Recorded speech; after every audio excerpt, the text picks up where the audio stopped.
a causé des dégâts sur une étendue d'environ 6 km dans le parc national Margaret Bruce, tout près de la ville d'Alonsa. De nombreux arbres ont été déracinés et des poteaux électriques arrachés.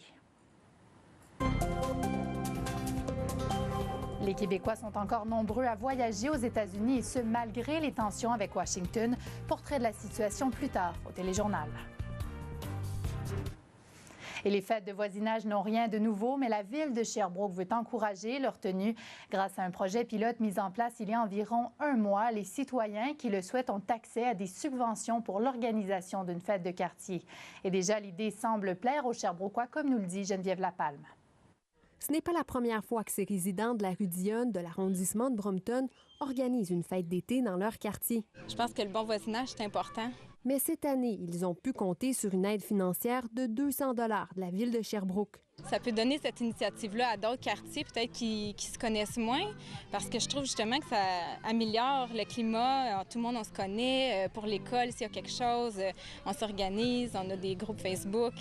L'objectif du projet pilote, renforcer les liens sociaux entre les citoyens d'un même quartier. Bien, ça permet de fraterniser entre voisins. Tu sais, on voit nos voisins immédiats, mais ceux qui sont un petit peu plus loin, on les croise en prenant une marche, mais on ne sait pas leur nom, on ne sait pas où ils habitent. Fait que ça permet là, de connaître. Le programme Fête de rue, qui existait déjà à la ville de Sherbrooke, visait le même objectif, mais la ville souhaitait le bonifier et l'offrir dans tous les quartiers. C'est un projet qui se veut un soutien aux citoyens qui veulent organiser une fête, connaître leurs voisins, échanger.